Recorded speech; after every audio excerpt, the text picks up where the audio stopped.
There are two kinds of silent daughters in every home. The ones whose silence means obedience, and the ones whose silence means they are remembering everything. Parents, as a rule, cannot tell the difference.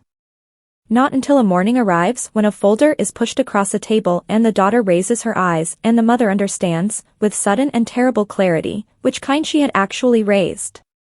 My name is Nora Callahan.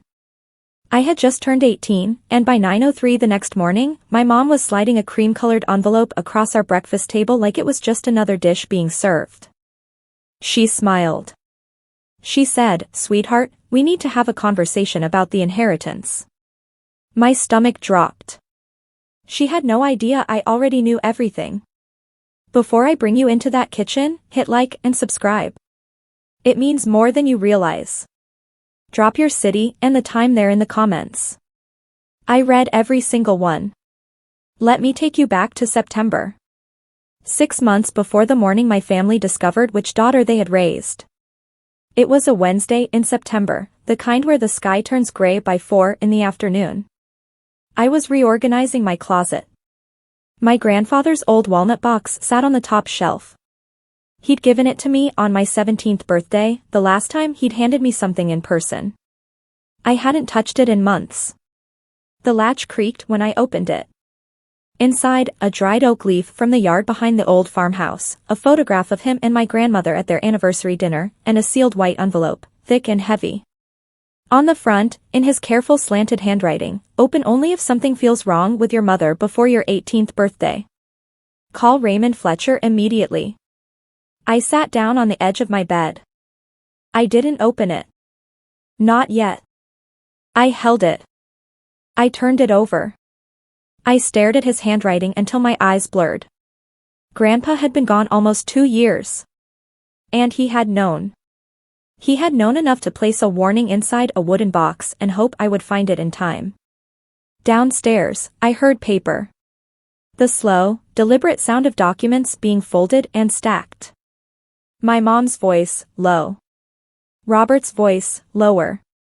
I couldn't make out words. I didn't need to. I put the envelope back in the box. I closed the latch. I walked downstairs and poured myself a glass of water. I said nothing about the light being on in the study at 10:45 at night when my mother was supposed to be asleep. Looking back, that envelope was the first time someone had handed me a shield. I just didn't recognize what it was yet. I didn't open the letter that night. I should have. My dad died when I was 11. His name was Thomas Callahan. He drove a navy blue Tacoma. One morning in December of 2017, he didn't come back from a work trip down Route 22. There was ice on the road. There was a delivery truck. There was an officer at our front door holding his hat with both hands. My mother grieved for exactly 9 days. Then she started looking at kitchen renovation catalogs. She remarried in 2019. Robert Delaney, a real estate developer, big handshake, loud opinions. A daughter from his first marriage named Amber, 3 years younger than me, who moved into the bedroom at the end of the hall. I learned 3 things quickly. 1. My mother punished tears. If I cried, she called it being dramatic. She'd exhale slowly. She'd take her wine to the back porch. 2. My mother punished laughter. If I laughed too freely, she called it showing off. She'd narrow her eyes. She'd say, "Nora, people can hear you." The only safe setting was blank. So I went blank. I went quiet. By 13, I had stopped spending my feelings around her. I saved them for Grandma Eleanor's porch and Grandpa Walter's garden and the pages of novels where other people were allowed to feel things openly. My mother thought quiet meant obedient. It didn't. Quiet meant I was watching. Quiet meant I was remembering. In my house, emotions were currency. I'd stopped spending mine at 13. My mother called it calm. I called it not handing her ammunition. 8 years later, she would slide a folder across a kitchen table and discover exactly how much attention I had been paying. But I'm getting ahead of myself. Dinner at the Delaney house ran on a schedule. 6:15, Robert came in through the side door, shoes off at the mat, the smell of construction sites and leather on him. He'd drop his keys on the counter. Heavy keyring. He'd say things like, zoning board's useless, or client wants marble, budget says laminate, or contractors are bleeding me dry. My mother would pour his wine before he asked. Amber would talk. She always talked. That evening, a Sunday in April, she'd received her Georgetown acceptance. Early decision. $71,000 per year before books. Robert raised his glass. That's my girl. My mother touched Amber's hand. We'll handle the rest. Don't worry. Amber glanced at me. I was cutting my food. I didn't look up. I said, evenly, I got the Ohio State letter yesterday. Main campus. Silence. My mother said, that's lovely, sweetheart. Robert made a sound. He swallowed his wine. University is overpriced. Real wealth is built differently. But sure. He didn't look at me. My mother smiled her charity gala smile. Nora, we'll sit down and talk about your future closer to your birthday. That phrase again. Closer to your birthday. She'd said it 4 times in March and twice already in April. It didn't sound like a celebration. It sounded like a scheduled procedure. Robert topped off his glass. He said, casual as if commenting on the weather, legacy money belongs with the family, Nora. Not sitting in some attorney's account somewhere. My mother cut him a look. Fast and sharp. The kind that means stop talking. I kept cutting my food. I was paying attention. My grandmother Eleanor died when I was 15. Ovarian cancer. She fought it for 2.5 years. The second round took her. She held my hand the afternoon she passed. She said, you are a strong and good girl. Don't let anyone convince you otherwise. I didn't cry in the hospital room. I cried in the parking lot in the passenger seat of Grandpa's old Buick. He didn't shush me or tell me to pull it together. He just said, let it out, Bertie. Just let it out. Grandpa Walter held on for another 18 months. He got quieter, not sadder. Quieter the way a house sounds when the last lights are turned off. The summer I was 16, I stayed with him for July and August. I read to him from the armchair by his window. I watered his vegetable garden. I made his eggs the way he liked them, firm yolks, real butter, a pinch of salt. He passed in October. A Thursday. He was 81. Heart. At the service, my mother wore charcoal gray and cried at the appropriate moments. Robert stood near the back and checked his phone. The will was read 3 weeks later. There was a trust. My name on it. A number that made Robert go very still across the table. Approximately $710,000. Index funds, a small amount of cash, proceeds from a property Grandpa had sold in Chester County. The terms were straightforward. The assets were mine. I couldn't access the principal until my 18th birthday. On that day, full beneficial ownership transferred. The trustee named in the paperwork was Raymond Fletcher. Grandpa's handwritten note inside the folder said 6 words, your life, your choice. Love, Grandpa. My mother read those 6 words with an expression I had never seen on her face before. Not grief. Not warmth. Something else. Something that calculated. Grandpa had left me a door. My mother had already started looking for a way to lock it. 5 months before my 18th birthday, a man in a dark suit began arriving at our house. Thursdays at 5 o'clock, same car every time, a black Audi with a vanity plate frame that read Harmon and Voss, Columbus. He stayed between an hour and 90 minutes. He left with a briefcase under one arm. My mother said he was an insurance consultant. Then a tax planner. Then, one week, a family friend of Robert's. The story changed. His briefcase didn't. One afternoon in February, I came home from the library earlier than expected. A closing had been cancelled because of the weather. I came through the mudroom and heard voices at the kitchen table. I stopped. My mother's voice, once she signs, the rest is administrative. Robert's voice, and if she asks questions? My mother laughed. Short, dry. Nora. She'll sign. She always cooperates. I stood in the mudroom with my coat still on and my pulse loud in my ears. Then I opened the door noisily. I called out, "Mom, I'm back early." I heard papers move. When I stepped into the kitchen, the table was clear. My mother was already smiling. She said, "Snowy out there, huh?" I was just about to make tea. Under her hand on the counter, the corner of a folder was visible. Ivory paper. Embossed letterhead, Harmon and Voss Estate and Family Planning Services. Amber walked in behind me.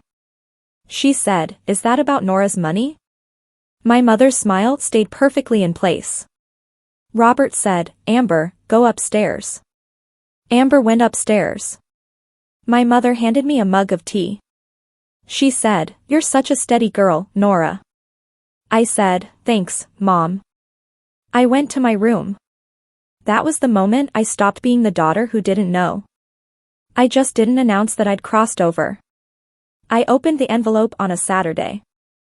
I walked to Riverside Park with it tucked inside my jacket pocket. The benches were empty. The sky was the color of old concrete. I sat on a bench that was too cold, and I carefully slid my thumbnail under the seal. The letter was one page. Grandpa's handwriting. "Bertie, if you're reading this, something has gone sideways with your mother. I've had concerns for a long time. I never wanted to turn you against her. But I couldn't leave without giving you a way out. Raymond Fletcher has been my attorney for over 25 years. He knows everything. He's waiting for your call. You have every right to protect yourself. You have every right to choose. I trust you to choose well. Love, Grandpa." Below, in careful block print, a phone number. Area code 614. I stared at it for a while. My hands were cold. My eyes were not. I took out my phone. I dialed. A woman answered. "Fletcher Estate Law, this is Sandra." I said, "My name is Nora Callahan. My grandfather was Walter Callahan. He told me to call Mr. Fletcher." A half-second pause. She said, "One moment, honey." A click. Then a low, calm voice. "Nora, this is Raymond Fletcher. I've been expecting to hear from you." I couldn't speak for a moment. He said, "Your grandfather and I talked through this possibility many times. I'm glad you called. Can you come to the office next week? You can tell your mother it's a financial aid appointment." I said, "Yes." He said, "Good.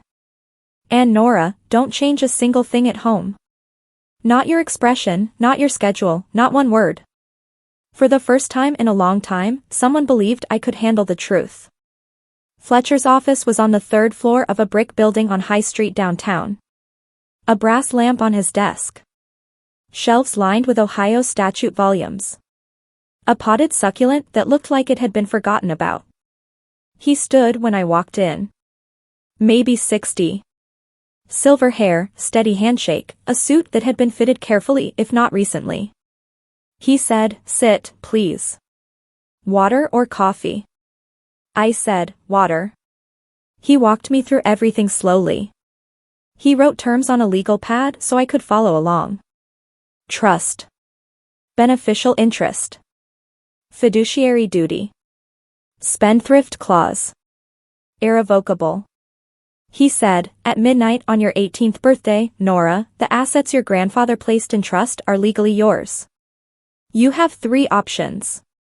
You can leave the current trust structure as is. You can dissolve it. Or you can restructure it entirely, today, under your own terms." I said, "What do you recommend?" He said, "A new irrevocable trust." Corporate trustee, I work with a firm called Cornerstone Fiduciary Services, based here in Columbus. You are the sole beneficiary. Distributions approved for education, housing, medical, and living expenses. Your mother, Robert Delaney, and Amber Delaney are permanently excluded as beneficiaries or trustees. I said, irrevocable means what exactly? He said, once executed, it cannot be undone, not even by you. That's intentional. It insulates you from outside pressure, and, frankly, from your own impulses in a difficult moment. I thought about that. I thought about my mother's hand on mine. Her voice saying closer to your birthday. I said, okay. He nodded. He looked down at his pad, then up at me. He said, Nora, before we continue, there's something you need to know about the attorney your mother has been working with. The succulent sat in its corner. The lamp hummed. Outside, a bus pulled away from the curb. I said, tell me. Fletcher folded his hands. He said, your mother has retained a man named Stuart Harmon. Harmon operates out of a firm called Harmon and Voss. He has received 2 formal censures from the Ohio Bar over the last decade. His specialty, within the profession, is what we politely call aggressive family restructuring. I said, which means? He said, he prepares documents most attorneys would decline to draft. He opened a folder on his desk and slid it partway toward me. I could see the top page, upside down. Callahan Family Wealth Consolidation Agreement. My full legal name beneath it. Nora Ann Callahan. He said, a former associate at Harmon's firm left for another practice about a month ago. She had concerns about the work being done and forwarded draft documents through a standard professional disclosure channel. She was not the only one troubled by what she saw. I said, what does the document do? He said, it names you as a co-trustee alongside your mother, grants her durable financial power of attorney over your inherited assets, and assigns a significant portion of your beneficial interest to a holding entity called Delaney Callahan Partners LLC. He let me read. The signature line was dated January 31st, 2.5 months before my birthday. While I was still 17. I looked up. I said, I'd still be a minor. He said, correct. Your mother's signature as your legal guardian would be required alongside yours. That's their design, have you execute the document while you still legally need her co-signature, before the trust releases on your birthday. I set the folder down carefully. My hands were steady. They surprised me. I said, how long? He said, at minimum, 4 months. That's what we can document. 4 months of me pouring her coffee while she drafted paperwork about me. I said, then let's draft mine. I drove home from the city at exactly the speed limit with both hands on the wheel. I walked in at 5:45. My mother was at the stove. Chicken pot pie, my favorite since I was 6. She turned. She smiled. She said, how was the appointment? I said, really good, actually. They gave me some material to look over. She said, oh, that's wonderful. Come sit. I sat at the kitchen island. She set a plate in front of me without asking.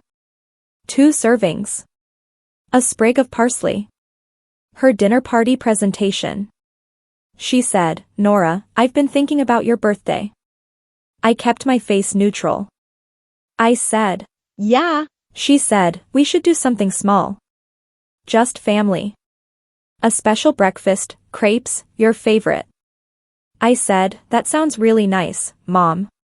She said, and we can talk about some grown-up things. You're becoming a woman. Robert's voice drifted in from the other room. Yeah. Grown-up stuff. Amber came into the kitchen. She took a plate.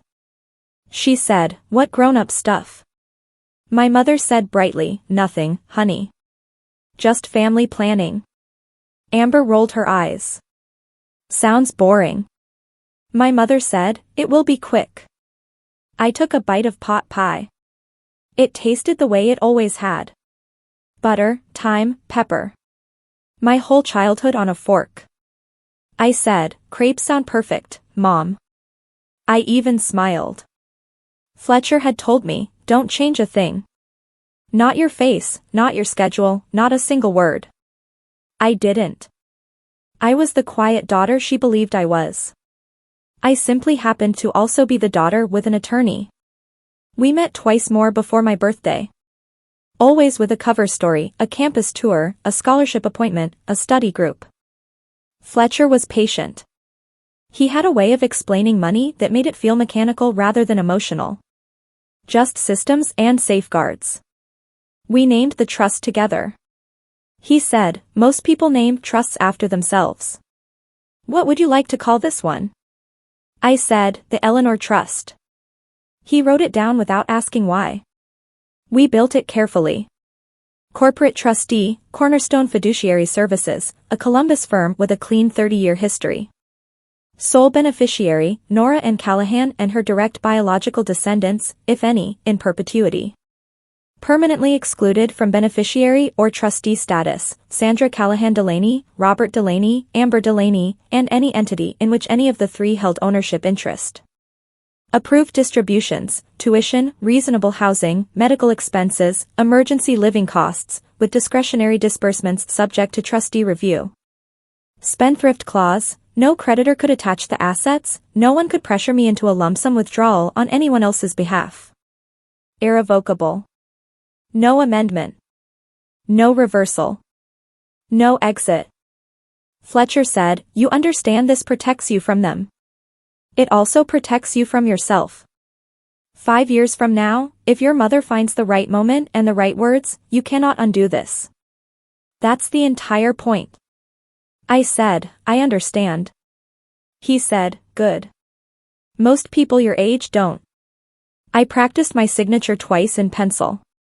Then we set the live execution for 12 o'clock and 1 second on April 8, 2026, my birthday. Notary ready. Trustee ready. Fletcher scheduled a call for 9 a.m. sharp the following morning. He said, it's your moment, Nora. Use it however you need to. My Aunt Clara called me the week after that meeting. Out of nowhere, or maybe not. She said, Nora, it's your Aunt Clara. Pittsburgh. Do you have a minute? I stepped into the backyard. Early spring air. She said, I heard from Raymond Fletcher that you'd been in touch. He didn't tell me why. I think I can guess. Clara was my dad's older sister. An physician. 51, she and my father had been close. She and my mother had not. She said, Nora, I should have told you this years ago. I'm sorry I didn't. 6 months before the accident, your dad wanted to establish a trust for you with my name as co-trustee. I sat down on the porch step. I said, what happened? She said, your mother happened. She was devastated. She said it meant he didn't trust her. She said it would destroy their marriage. He gave in. He left everything in her name, the life insurance, the house, all of it. Asterisk I said, $480,000. She said, you found the paperwork. I said, last month. A long quiet. Then she said, honey, you are not the first person she's done this to. You're just the one whose grandfather planned far enough ahead. I didn't cry. I wanted to. I didn't. She said, if you need somewhere to land after your birthday, I have a spare room. I have a very judgmental cat named Archie. I have good coffee. You're welcome for as long as you need. I said, Aunt Clara, what day is it there? She said, Tuesday, sweetheart. Same as you. I said, I might take you up on that room. The Saturday before my birthday, my mother made roast lamb. Her something significant is approaching meal. Robert lit the candles. Amber put her phone face down on the table. During dinner, I floated a question. Casual. Curious. The voice of a daughter looking for guidance. I said, Mom, what's actually the difference between a trust and a family account? She lit up like a porch light flicking on. She said, "Oh, honey, trusts are complicated. They can go sideways if they're not managed by people who genuinely care about you." Robert nodded. "Attorneys drain them. Saw it happen to someone I know in the business. Fees, delays, they nickel and dime every quarter. My mother said, family accounts just make more sense. Shared values, no outsiders, just one pool." Robert said, "Legacy money belongs in family hands, not with some corporate fiduciary up in Columbus." It was that word, corporate, that gave him away. I had never used it in front of either of them. Neither had she. But Harmon would have. I said, Amber, from her plate, without looking up, Mom said the money was supposed to help all of us anyway. Dead silence. My mother's fork froze halfway to her plate. Robert said, too loudly, "Amber, eat." My mother recovered. She said, "Amber just means family supports family. That's all." I said, "Of course, Mom. This lamb is amazing." I reached for the serving dish. I passed the gravy. I kept my face the face of the quiet daughter who knew nothing. Inside my head, I was taking notes. Amber had known, at least the shape of it. My mother had told her enough to have her behave a certain way on a certain morning in April. 4 days from now. I was counting. 2 days before my birthday, my mother announced an early celebration dinner at Elmwood Country Club. I hadn't agreed to it. 18 guests. The pastor and his wife. Robert's business partner, Glenn.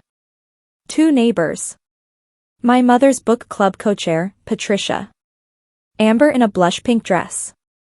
Robert in a blazer that strained slightly across the shoulders. The club's private dining room had hunter green wallpaper, a chandelier the size of a kitchen table, and waiters in white gloves that made me sad for their wrists. During dessert, my mother stood. She tapped her glass with a butter knife. She said, "I want to toast my incredible daughter, who is going to make such wise decisions tomorrow." 18 people lifted 18 glasses. I lifted mine. I smiled.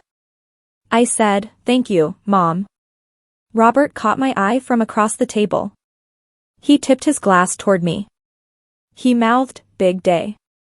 I smiled back. 3 tables over, at a table for one, a man in a charcoal blazer was finishing a salad. Mid-50s. Thinning hair. A signet ring. A leather briefcase leaning against his chair leg. He glanced up. He looked at Robert. He gave a small, professional nod. Robert nodded back. I didn't know the man's face yet. But I knew that briefcase. I knew the posture of a man who billed by the hour and expected payment without discussion. Stuart Harmon was already at my birthday dinner. 1 day early. Waiting. Pastor Reeves raised his glass and said something kind about my late grandfather. I smiled and thanked him. Grandpa had said, "Your life, your choice." I raised my glass to the whole room. I drank the wine. April 8, 2026.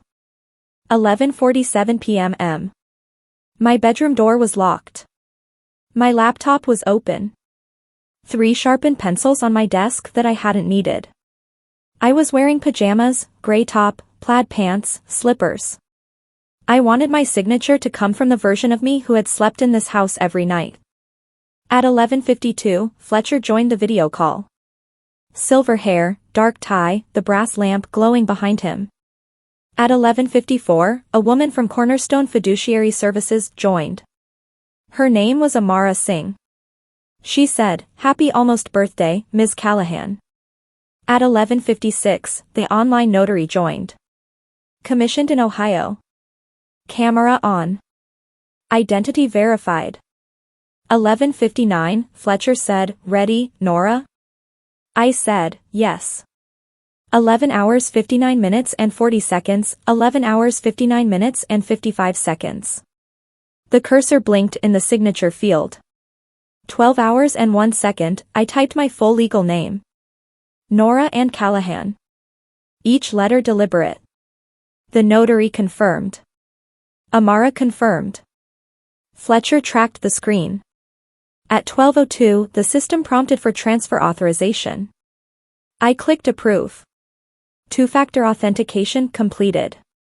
At 12:03, Amara said, initiating wire. At 12:04, she said, confirmed. Funds received. $714,882. 15. The Eleanor Trust is funded. Fully executed. Irrevocable. Fletcher looked into the camera. He said, Happy birthday, Ms. Callahan. Everything ahead of you is yours. I realized I had been holding my breath for almost a full minute. I exhaled. I said, thank you. He said, try to sleep. I'll call at 9. The three of them signed off. The screen went dark. Downstairs, the refrigerator hummed in the quiet house. I closed my laptop. I sat still for a moment. For the first time in 6 months, I felt tired.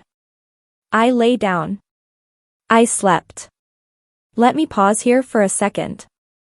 If someone in your family has ever asked you to sign something you didn't fully understand, drop the word rooted in the comments. I want to know how many of us are out there. I read every comment. I mean it. Because what comes next isn't the ending. Not even close. I still had to go downstairs the next morning. I still had to sit across from the woman who had spent 4 months designing documents around me. And she still believed she was going to win. Back to the story. 7:30 a.m. April 9th. I was awake before my alarm.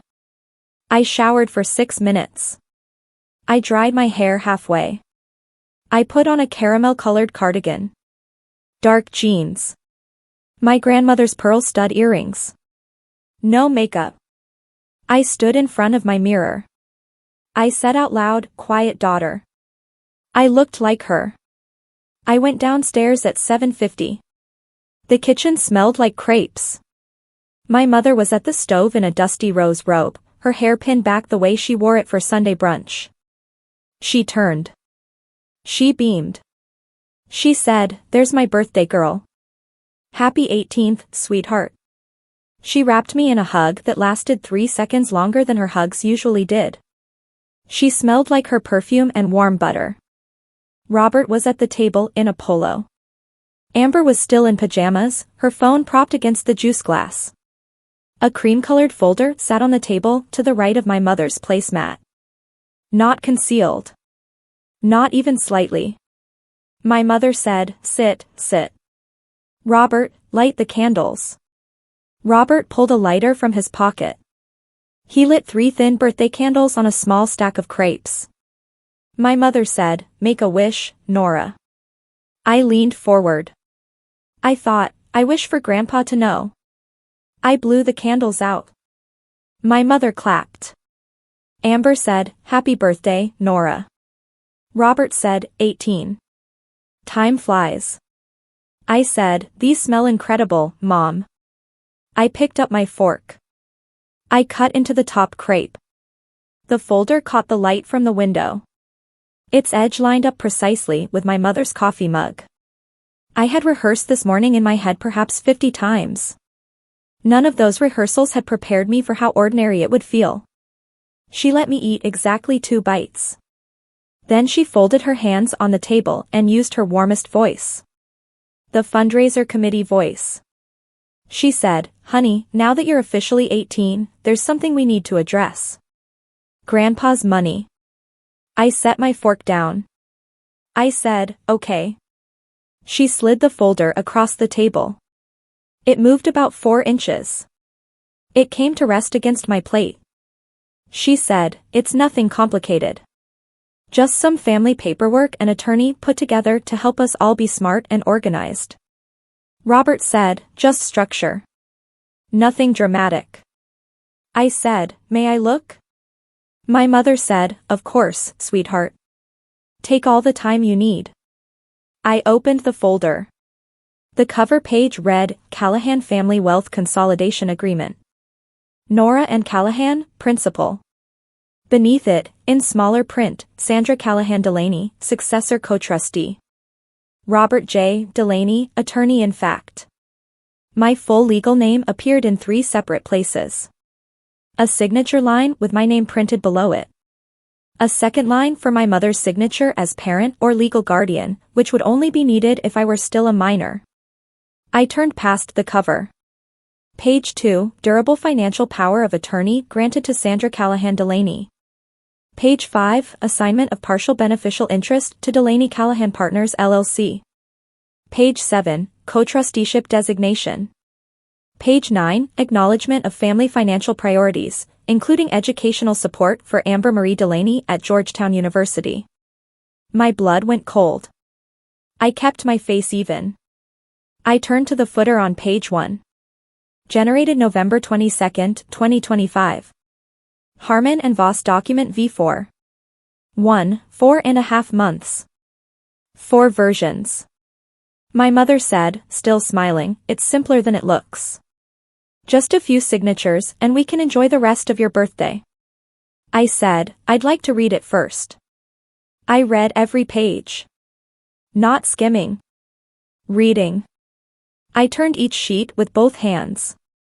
I followed every paragraph with my finger. I mouthed the technical terms quietly. At the 2-minute mark, my mother's smile began losing its edges. At 4 minutes, she tapped her coffee mug twice. At 5 minutes, Robert said, Nora, you don't need to go line by line. It's straightforward. I said, I like to understand what I'm agreeing to. Robert said, it's just structure.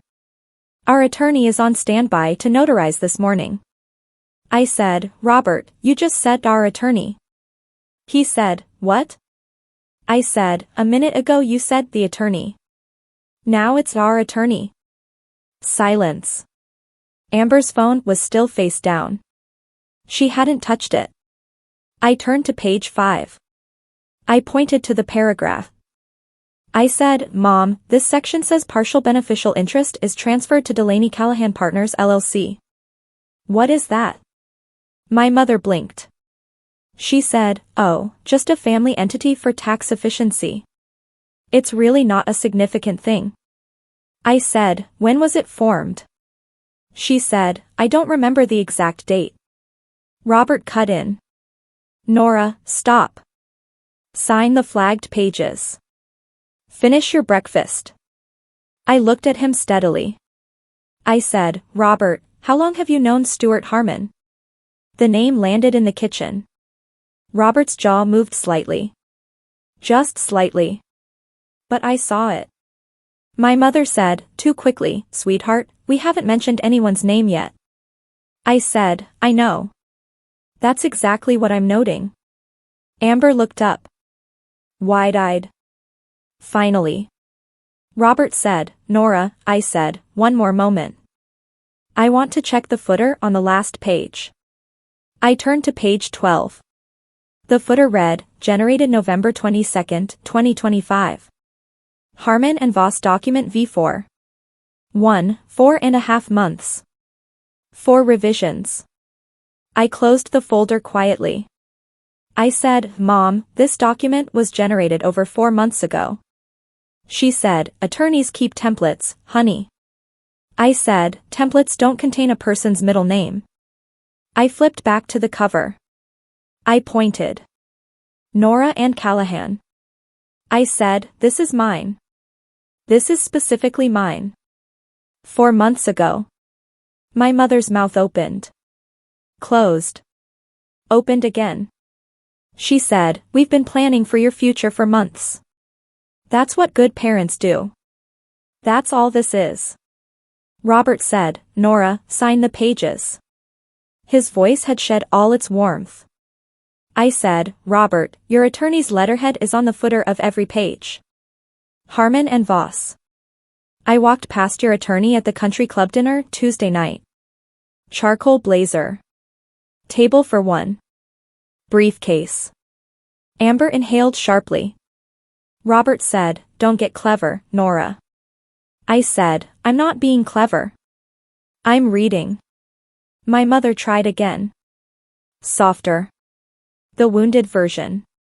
She said, Quinny, Nora, honey, this is to protect you. You don't understand how money works at your age. There are people who will take advantage of someone in your position. We're your family. We're the only ones looking out for you. I said, Mom, I didn't say I'm not signing. I said I want to understand what I'm signing. She said, there's nothing complicated here. Just sign. I said, before I sign anything, I'd like our family attorney on the line. Just to walk me through it. I said gently. Just gently.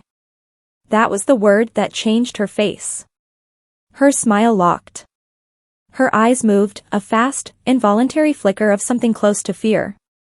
She said, we don't need Fletcher for this. Robert's attorney can explain everything. I waited. I let the quiet do what quiet does. I said, Mom. I paused. I said, I never told you our attorney's name. The kitchen went the way kitchens do when the refrigerator cycles off and no one has spoken in a long while. I watched my mother's mouth. Open. Close. Open. She said, Grandpa mentioned him years ago. I must have remembered. I said, Grandpa's been gone for almost 2 years. I've never said that name inside this house. Not once. Robert said, Nora, stop. Amber, quietly, wait. Who is Fletcher? Robert snapped, not now, Amber. Amber went still. My mother gripped the table edge. Her knuckles had gone pale. She said, I asked around after Grandpa passed. About the estate. That's completely normal, Nora. I said, Mom, when did you ask around? She didn't answer. I said, was it around the same time you and Robert started meeting with Stuart Harmon? She said, Nora, please. Robert said, you think he stopped himself. His face had gone red. A vein pulsed at his temple. He said, you think you know better than everyone in this room? I said, I don't think I know better. I think I've been quiet for a very long time, and people misread what that means. Amber, very small, Mom, what's happening? My mother said, nothing is happening. Nora is being difficult. I said, I'm being careful. My phone, sitting face up beside my plate, vibrated. All three of them looked at it. The screen lit up. The name on the screen, Raymond Fletcher, ESQ the time, 9:03 a.m. My mother's face drained. I picked up the phone. I looked at her. I looked at Robert. I looked at Amber. I said, do you mind if I put him on speaker? Robert pushed back his chair. He said, don't answer that. I said, I think I will. My mother said, Nora, wait. Robert said, louder, Nora, put that down. I was already sitting down. I said so. I said, I am sitting down, Robert. I looked at him the way I'd looked at ice on the driveway every January of my life, carefully, without feeling. I said, he represented my grandfather for over 25 years. He's calling to wish me a happy birthday. He's earned a place in this conversation. My mother said, this is a private family matter. I said, you invited 18 people to hear your toast 2 nights ago, Mom. She had no answer for that. I pressed the green button. I pressed speaker. I set the phone on the table between the folder and the maple syrup. I said, Mr. Fletcher, you're on speaker. I'm at the kitchen table with my mother, Robert Delaney, and my sister Amber. His voice filled the kitchen. Calm. Measured. The voice of a man who had done exactly this in many kitchens before mine. He said, good morning, Nora. Happy birthday. I hope I haven't interrupted breakfast. I said, you haven't. We were just beginning a conversation about money. He said, good timing, then. Amber was staring at the phone. Robert was staring at my mother. My mother was staring at the folder as if it had grown teeth. Fletcher said, I wanted to formally confirm something with you, Nora, for the record. He paused. The sound of a page turning. Are you ready? I said, yes. Fletcher said, clearly and without hurry, I'm calling to confirm that the asset transfer we discussed was completed successfully at 12:04 this morning. The Eleanor Trust is fully funded. The trustee is Cornerstone Fiduciary Services. The transaction is legally irrevocable. What happened in the kitchen was not exactly a sound. It was the absence of sound. My mother's fork dropped onto her plate. A small, clean sound. Robert's hands, which had been flat on the table, curled slowly. Amber said, what? Fletcher continued warmly, as though he hadn't just set the room on fire. Total funded amount, $714,882. 15, trustee fees set at 0. 55% annually.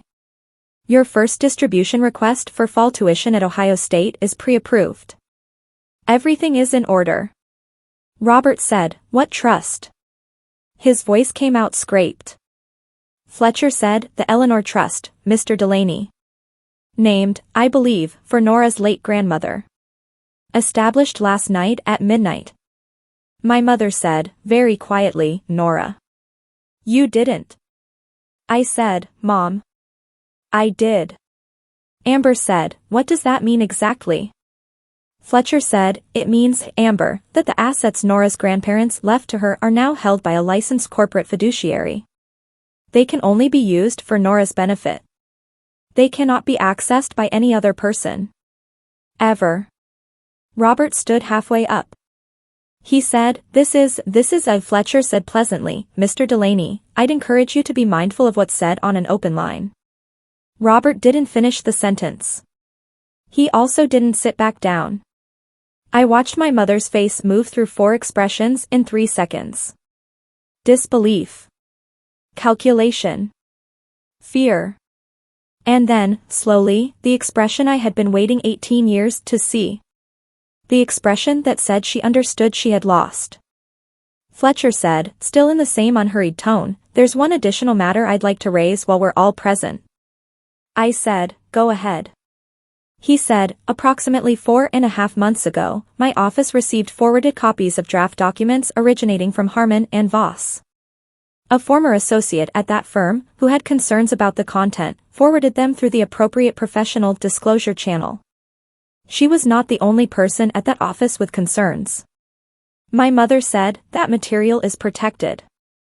Fletcher said gently, work product prepared in anticipation of transactions involving a minor beneficiary is not privileged in the way you may be thinking. And the forwarding isn't the issue, Ms. Callahan. The content is. Robert said, you can't. Fletcher said, I can, Mr. Delaney. I've practiced law in this state for a long time. He let that settle. I watched my mother's hands tremble. Just her hands. Her face had gone completely still. He continued. The document is titled the Callahan Family Wealth Consolidation Agreement. It names my client Nora as principal and carries a signature line dated January 31st of this year, more than 2 months before her 18th birthday, while she was still legally a minor in Ohio. He paused. Nora, can you describe what's in front of you? I said, a cream-colored folder. Inside, a document titled Callahan Family Wealth Consolidation Agreement. 12 pages. Footer dated November 22, 2025. Harmon and Voss, document version 4. 1. Fletcher said, yes. That is the document. Amber whispered, oh my God. Robert said, this is a setup. Fletcher said, a setup requires deception from the party being accused, Mr. Delaney. Ms. Callahan has simply read what was placed in front of her. In front of witnesses. My mother said, very quietly, Nora, please. I said, Mom, let him finish. Fletcher said, I want to be precise about several things, for Nora's protection and for the record of this conversation. He numbered them. 1. The document in front of Nora is not enforceable. As of midnight last night, the assets it attempts to direct are no longer available for Nora to assign. They belong to the Eleanor Trust. 2. The document was designed to be executed while Nora was still a minor. The signature line is dated January 31st. Execution would have required her mother's co-signature as guardian. That structural detail indicates intent to use parental authority to redirect a minor's inheritance. 3. In Ohio, a guardian owes a fiduciary duty to a minor child. Attempting to divert a minor's inheritance into an entity in which the guardian holds personal financial interest, Delaney Callahan Partners LLC, formed in October of 2025, Robert Delaney listed as sole member, constitutes a fiduciary breach. My mother said, "Stop. Please." Fletcher said, as of last Monday, I have filed a formal complaint with the Ohio Supreme Court's Office of Disciplinary Counsel regarding Stuart Harmon's involvement in preparing this document and its 3 prior drafts. Mr. Harmon has 2 prior censures on record. I expect he's not readily available today. Robert said, You filed on Harmon. Fletcher said, I filed on Monday. Mr. Harmon was notified Wednesday afternoon. The folder on the table looked different now. Smaller. Inert. Just paper. I said, Mom, look at me. Her eyes came up slowly. Red at the edges. I said, Did you know what he was drafting? She said, Nora. I said, yes or no. She said, yes. I knew. Amber made a sound I had never heard from her before. Robert slammed his palm flat on the table. The salt shaker jumped. Both of them jumped. He said, You did all of this behind our backs. I looked at him. I said it the way you'd say something final. Robert, I did it in front of a licensed attorney at 12:01 in the morning on my 18th birthday, under full legal capacity. I said, You did yours behind my back for 4.5 months while I was still 17. His face darkened. The vein at his temple stood out. He said, We gave you a home. I said, Robert, you moved in when I was 12. What you built was Amber's future. Not mine. My mother flinched. Amber made another small sound. Robert said, You ungrateful, Fletcher cut in from the speaker. Calm as a closing argument. Mr. Delaney. I'd recommend a pause. This conversation is being documented on my end for my client's protection. Robert stopped. He sat back hard. He looked at the wall. I said, Mr. Fletcher, thank you. He said, Of course, Nora. I said, One more thing, may I read something aloud for the record? He said, Please. I opened the folder. I found page 9. I read, Acknowledgement of Family Financial Priorities, including educational support for Amber Marie Delaney at Georgetown University. I looked up. At Amber. At my mother. At Robert. I said, So the entire structure was to cover Amber's tuition. Nobody said no. Nobody said yes. I closed the folder. I said, I'll be keeping this. My attorney will need a copy. My mother said, Nora. I said, Mom, not right now. I don't have anything cruel to say. But I don't have anything kind to say either. Her tears came quickly after that. Real ones, her body had always been good at producing them. But the script underneath them was one I had heard dozens of times before, at dozens of tables. She said, After everything I have given up for you, Nora. After everything I have sacrificed. This is what you do. I waited for it to pass. I said, Mom, I've been thinking about the word sacrifice for a long time. I'd like to come back to it with you, when we're both calmer, with someone neutral in the room. A counselor. A mediator.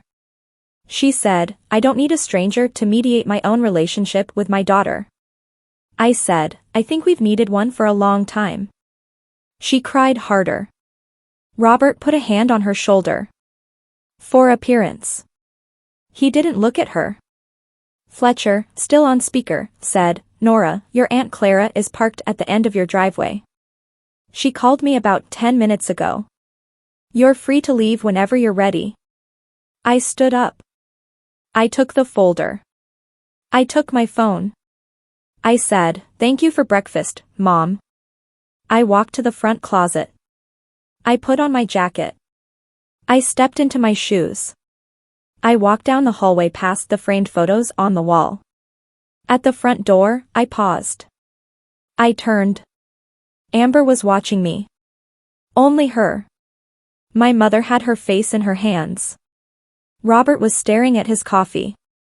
I said, "Amber, you're 15. You didn't do this. Don't carry it. Text me in a year." She nodded once. Very small. I opened the door. The April air was pale and cool and honest. I walked down the driveway. Aunt Clara's silver Subaru was idling at the curb. Engine running. Pause with me here. If you just unclenched your jaw, tap the like button. It helps more than you know. I thought walking out that front door was the ending. It wasn't. It was maybe chapter 10 of 15. I didn't know yet how a small town decides who the story belongs to, how quickly, how quietly. I didn't know about the phone calls that were about to fill my voicemail from people I hadn't spoken to in years. My mother wasn't finished. Robert wasn't finished. And the town had its own opinions about all of it. Stay with me. What came next surprised even me. Aunt Clara's apartment was on the second floor of a brick building on Ellsworth Avenue in Shadyside. She had a monstera plant that reached the ceiling. A gray tabby named Archie who regarded everyone with open suspicion. A wide sectional with a worn quilt. A coffee table with a ring from a mug that had clearly been there for years. I loved it immediately. She said, "Shoes off. Tea first." I said, "Clara," she said, "shoes. Tea. Shower. Sleep. In that order. We talk in 12 hours. I did what she said. I showered for 20 minutes. I came out in sweats. My phone was face down on the counter. I turned it over. 51 missed calls. 74 messages. My mother. My mother. My mother. Pastor Reeves. Patricia from the book club. My mother's sister. A neighbor named Dennis. A woman from the school board I had met exactly once. I scrolled. Nora, please call me back. Nora, your mother is heartbroken. This is Pastor Reeves. I'd like to speak with you when you're able. You are breaking her heart. Call me immediately. Clara appeared in the doorway with 2 mugs. She glanced at my screen.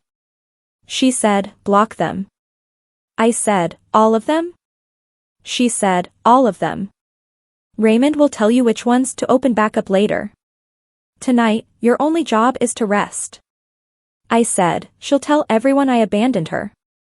Clara said, "She'll say whatever she says. The truth has to get its shoes on first. The truth is slow, Birdie. Give it time to walk." I blocked 14 numbers. I put my phone on airplane mode. I drank the tea. Archie jumped onto the cushion beside me. He looked at me. He exhaled. He curled up against my leg as if he'd made a decision. I slept for 11 hours. I hadn't slept like that since I was 9. The town where I grew up had about 11,000 people, 4 churches, and exactly 2 opinions on everything. My mother went to First Presbyterian the Sunday after. She wore charcoal. She cried during the announcements. She stood during the pastoral prayer concerns and said her daughter had left home in a moment of confusion and she was asking for the congregation's support. Pastor Reeves's wife, Helen, was in the 4th row. Helen had been at the country club dinner on Tuesday night. Helen had heard Robert mouth "big day" across the table. Helen had heard my mother say such wise decisions tomorrow. Helen did not cry during Caroline's prayer concern. Helen did not come over afterward for a hug. Helen went home and called Patricia from the book club. 3 days later, Pastor Reeves pulled my mother aside after the service. Kindly. He said perhaps she might consider stepping back from her leadership role for a season. To focus on her family. To take some time for reflection. My mother said, after everything I have contributed to this congregation. Pastor Reeves said, I know, Sandra. I know. At Amber's school, someone on the volleyball team had already seen a screenshot. Not of any legal documents, of something simpler. An article someone had shared in a group chat, 25 times parents used their children's inheritances for their own benefit. Someone added a laughing emoji. Someone else added a photo of my mother from a school fundraiser. Amber was not the villain at school. But her mother was. The team captain, a senior named Priya, sat with Amber at lunch on Thursday and said, Hey. That whole situation sounded messed up. Are you okay? Amber said, I didn't know the whole thing. Priya said, Yeah, I believe you. That counted, in that town. A verdict. I didn't post anything. I didn't say anything publicly. I didn't need to. Robert's development business had been held together by cash flow timing and optimism for over a year. The morning after the breakfast, a regional bank called regarding a past due equipment loan. Robert had been making minimum payments. He had planned to resolve the balance using the incoming family capital, his own phrase, spoken to his business partner Glenn over drinks in December. The bank was not interested in family capital. The bank wanted $9,200 by the end of the week. The end of the week came. The money did not. They initiated a lien on his company truck and 2 pieces of equipment. On the following Monday, a tow truck arrived at his storage yard off the Industrial Parkway. Robert watched the truck go up the ramp. He didn't say anything. He also didn't come home that night. My mother had co-signed a home equity line tied to the house. Her name was on it. Her credit was on it. On Wednesday, she called an attorney, not Harmon, who by that point had stopped returning calls. Someone else. A woman named Donahue. She filed to separate their finances on Friday. Amber's Georgetown enrollment deposit was non-refundable. $2,500. Gone. She emailed the admissions office. They were kind. They issued a form letter and a deferral option. Amber enrolled at Ohio State instead. In-state tuition, a fraction of the cost. She texted me a photo of her dorm room assignment the day she got it. On a Saturday in late May, Robert moved out of the house. He took his tools and a duffel bag. My mother kept the house. The equity line kept most of what that meant on paper. None of this was something I had done. I had simply declined to be the bridge they planned to walk across. They had spent 4.5 months trying to pull my assets into a shared structure. Now they couldn't agree on whose obligations were whose. Fletcher's complaint against Stuart Harmon went to the Ohio Disciplinary Council in mid-April. The process is usually slow. This time it wasn't. The former associate who had forwarded the draft documents gave a sworn statement. 2 other former clients came forward independently. A widower whose late wife's estate had been restructured into an LLC controlled by the wife's daughter-in-law. A retired teacher whose grandchildren's education fund had been absorbed into a family holding company. A pattern. The board used a disciplinary word for it. 9 weeks after Fletcher's filing, the disciplinary council issued its ruling. Stuart Harmon was suspended from the practice of law in the state of Ohio for 3 years. Upon reinstatement, he would be subject to 2 years of supervised probation. He could not draft a trust document. He could not advise on an estate. He could not prepare a will. The local bar newsletter ran a 3-paragraph notice. His photo. His firm's address. The kind of item that doesn't make the front page, but is read very carefully by every attorney in a 50-mile radius, and quietly, by every former client he ever had. Fletcher forwarded it to me by email. No subject line. No body. Just the link. I wrote back, thank you. He replied 3 minutes later. 3 words, justice isn't loud. I saved the email. I still have it. I saved it because it said something I needed to hold on to. You don't have to shout to win. You don't have to tear anything down. You file the correct paperwork. You let the system do what it was built to do. You let the truth walk slowly into daylight, and you let the people who tried to harm you watch their own structures come down, quietly, piece by piece, without any help from you. Amber texted me on a Wednesday in early June. I was at Clara's kitchen table working on my honors application essay. Her text said, I didn't know she wanted all of it. I thought it was just some help with tuition. I didn't ask her to do any of that. I swear. I read it 3 times. Clara walked past, looked at my face, said one word, Amber. I nodded. Clara said, take the time you need. Or don't. Either is fine. I took 4 days. On Sunday evening, I wrote back. Amber, I know. She told you what she needed you to believe. The planning was hers. You were in the kitchen, not behind the paperwork. You were 15. 3 dots. A long pause. She wrote, I'm sorry. I wrote, I know. Then, I'm not angry at you. I can't be around your mom right now, maybe for a long while. But I'm not cutting you off. She wrote, okay, I wrote, coffee when you're 18 and on your own. I mean it. I'll drive. She wrote, okay, Nora. She hadn't used my name like that, just my name, unadorned, quiet, in a very long time. I set my phone down on the table. I looked out the window at the Monstera plant.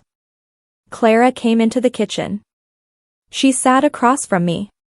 She pushed a mug toward me. She said, how is she? I said, scared. Lonely. She'll find her way. Clara said, she's not your responsibility. I said, I know. But I can hold a door open. Clara tapped her mug against mine. She said, your father would have liked that phrase. I said, yeah, I think he would have. August. I got my Ohio State packet, roommate assignment, floor plan, a list of what to bring. Clara and I packed her Subaru on a Saturday morning. Trunk first, then the back seat. A quilt, a bag of books, a desk lamp that had been Grandpa's, the walnut box in a padded case.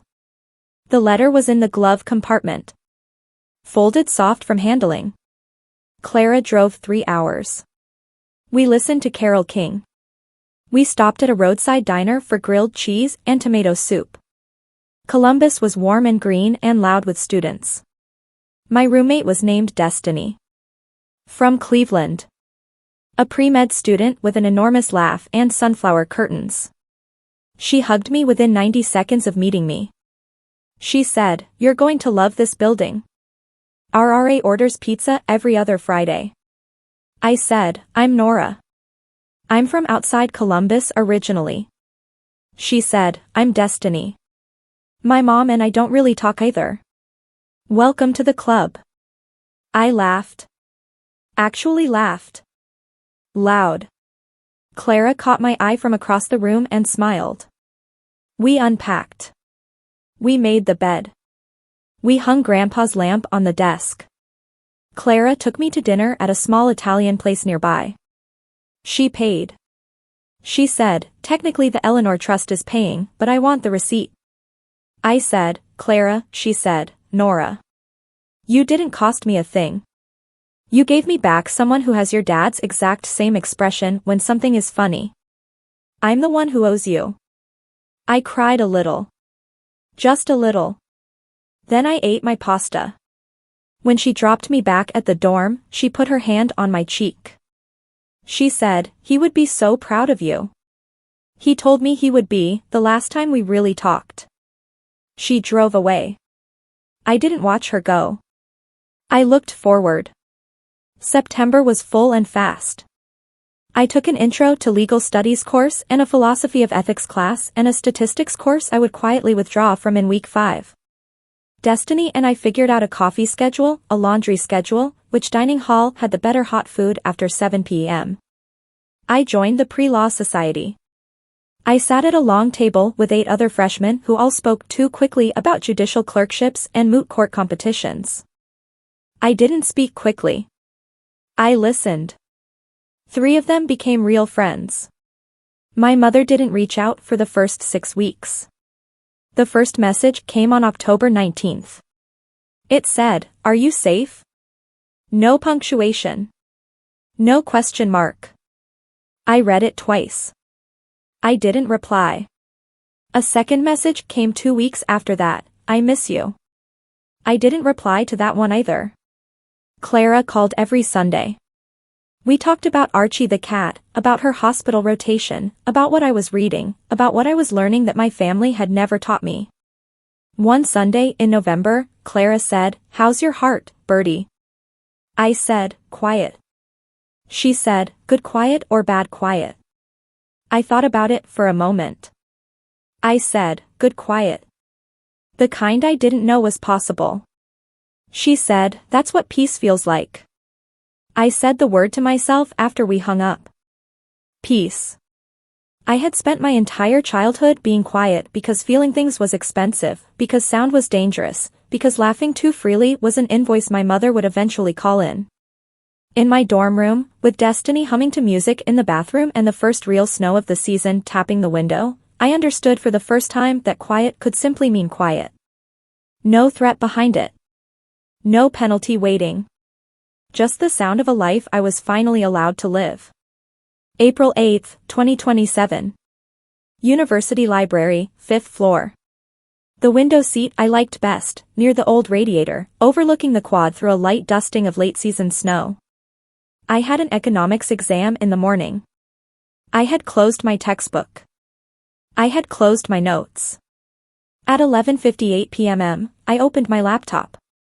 I logged into Cornerstone Fiduciary's quarterly portal. The Eleanor Trust.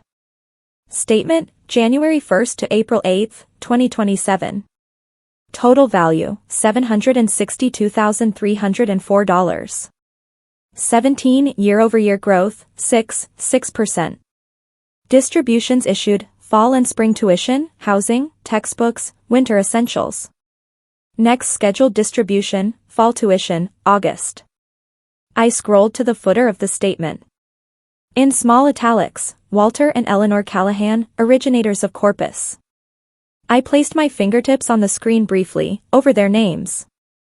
At 12:01 a.m., exactly 1 year from the moment I had typed my name in a locked bedroom in a house I no longer lived in, I closed the laptop. I sat in the window light for a while. Outside, snow was falling so slowly it looked suspended. I thought about Grandpa and his 6 words. Your life, your choice. I thought about my mother. I hoped she was okay. Not warmly. The way you hope for a stranger you once knew well. Genuinely, but from a distance. I thought about Amber and the text she'd sent me that morning. A photo of her first dorm room at Ohio State, taken the week after her own 18th birthday. She'd written, "Coffee in May?" I had written back, "Yes. I'll drive." I gathered my things. I rode the elevator down alone. Outside, the April night was cold and clear and very still. I tilted my face up to the snow. I breathed out. I went home. If you made it this far, thank you. I know that wasn't light listening. I know some of you recognized something in it. Drop one word in the comments, just one. What would you have done at 12:01 a.m.? Signed. Waited. Walked. I read every comment. I answer the ones I can. If you want to hear the next part, about the aunt who waited 10 years to tell me what really happened the night my father tried to change his will, it's linked right below. You're not being dramatic. You're paying attention. See you there.